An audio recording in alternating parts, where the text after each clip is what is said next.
By 2026, artificial intelligence reached an industrial milestone in the entertainment business. The technology moved past generating short, glitchy novelties and became a highly efficient, production-ready tool. For decades, making a movie required hundreds of people coordinating physical labor in real time. Lighting technicians, boom operators, and background extras crowded sets for 14-hour days to capture a few minutes of usable footage. But that physical reality is colliding with a digital alternative. In April 2026, the CEO of Chinese streaming giant iQIYI, Kuang-Yu, publicly suggested that human live-action filmmaking might soon become so rare it will be classified as an intangible cultural heritage. As we see in this legal breakdown, iQIYI backed up that prediction by launching an AI-powered database called Nadu Pro. It functions as a matchmaking platform where actors opt in to let AI creators use their digital likenesses. But lawyers immediately sounded alarms over how the system handles the underlying data. Once an actor's face is digitized, it becomes highly vulnerable to data leakage and unauthorized secondary training, meaning an actor's likeness could be fed into new algorithms for other projects without their knowledge. Nadu Pro represents the integration of generative video into a production-ready system.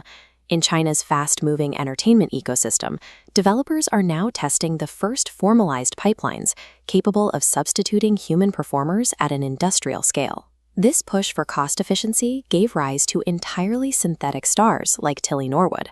Created in 2025, her developers at Particle 6 aggressively marketed her as a digital alternative to A-list talent, boasting that she could slash a film's production budget by 90%. Human actors retaliated immediately. Agencies faced boycotts, and a Scottish actress named Bryony Munro filed a lawsuit alleging Norwood's face was stolen directly from her without consent. In response, Norwood's creators released a music video in early 2026 featuring the AI singing the lyric, "I'm just a tool, but I've got life," which only intensified the backlash from human creatives. The anger surrounding Tilly Norwood stems from theft, but AI can also be used for preservation. When Val versed 2025, he was scheduled to play Father Finton in the western As Deep as the Grave. Production delays meant he died before shooting a single scene. Instead of abandoning the role or recasting, Kilmer's estate and his daughter Mercedes proactively partnered with the filmmakers. They used his old recordings to carefully authorize and construct a visual deepfake and a synthesized voice, allowing him to complete his final performance posthumously. These two cases reveal the actual fault line in modern entertainment. The core issue driving strikes and lawsuits isn't the generative technology itself, but who ultimately controls and profits from a human being's digital identity. Resolving that question of ownership is nearly impossible because the legal framework for AI is fractured. A studio trying to release an AI-generated movie globally today has to navigate three distinctly different regulatory zones. In the European Union, the AI Act and GDPR treat a person's face and voice as protected biometric data. Any system utilizing these identifiers is classified as high risk, requiring explicit consent from the actor and mandatory deepfake labeling. If a studio violates these terms, they face massive penalties, reaching up to 7% of their total global revenue. China takes an opposing approach, prioritizing state control and rapid deployment. Their regulations force platforms to apply technical watermarks and register algorithms with authorities to ensure content aligns with state security, leaving actors with very weak legal protections against their likeness being used in industrial AI pipelines. Meanwhile, the United States lacks a comprehensive federal AI law altogether. The U.S. favors innovation, meaning actors cannot rely on national standards. They have to defend their likeness using union contracts and a patchwork of state-level deepfake bans. With no unified global rules, the largest entertainment conglomerates are now fighting it out in corporate courts and boardrooms. Disney is actively suing ByteDance over copyright infringement for unauthorized model training, while simultaneously signing a $1 billion exclusive licensing deal to feed its own characters to OpenAI. Right now, an actor's digital face is legally treated as an exploitable resource, a state-monitored asset, or a strictly protected human right, entirely depending on where the streaming servers happen to be located. While studios fight over copyright and revenue, individuals are facing a much darker reality. By 2025, the number of non-consensual deepfake files circulating online had reached an estimated 8 million. Using this technology without consent inflicts severe psychological trauma on its targets. German actress Colleen Fernandez, who was targeted with unauthorized AI-generated explicit content, described the violation as digital rape. That profound violation of personal consent at the individual level quickly scales up to threaten entire democratic systems.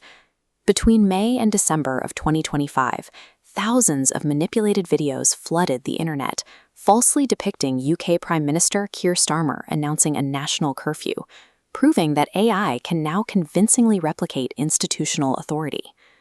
Regulators often respond by mandating that AI content carry a clear interface label. But behavioral experts point to a phenomenon called labeling fatigue. When viewers are constantly bombarded with AI disclosures, their brains quickly habituate, and they simply stop noticing the warnings. Adding a small piece of text to a video frame cannot repair the erosion of public trust. When synthetic media achieves total photorealism, people lose the ability to trust their own eyes, neutralizing the very foundation of shared reality. Recognizing this existential threat to their art form, the film industry's highest institution drew a strict boundary. In May 2026, the Academy of Motion Picture Arts and Sciences issued its most definitive ruling to date for the upcoming 99th Oscars. As shown in this text from the Academy's ruling, they completely banned AI-generated actors and AI-written scripts from all award nominations. Their mandate requires that any competing performance be demonstrably executed by a human who gave explicit consent. To enforce this, the Academy granted itself the power to aggressively audit studios. Filmmakers must now provide documentation detailing exactly how generative tools were used during production to prove that human authorship remains the central driving force of the film. This creates a hard prestige ceiling for synthetic performers. Because AI actors cannot compete for Hollywood's highest honor, studios have a significant disincentive to use them in major roles. While these eligibility rules don't replace labor law, the decision aligns with the core demands for human priority made during the 2023 SAG-AFTRA strikes. The Oscars' new criteria sends a clear cultural signal. Generative technology can be used as an assistive tool to lower costs and speed up production, but the soul of cinema, and the awards that celebrate it, will remain strictly human. Looking ahead to the next decade, the industry is projected to shift toward hyper-personalized media. By 2032, instead of static broadcasts for a general audience, entire storylines and character arcs will dynamically adapt in real time to the specific viewer. This shift is creating a completely new Hollywood economy. Traditional casting directors and set designers are making room for professionals specializing in digital identity, filling new job titles like likeness licensing agents and AI rights compliance officers. As the line between human performance and synthetic generation continues to blur, the ultimate decision rests with audiences. We have to decide if cinema retains its value as a shared human experience, or if the physical labor of acting will simply fade into the archives of cultural history. If you found this deep dive valuable, please hit that like button, share it, and subscribe to KYC AI Labs for more science behind the AI headlines.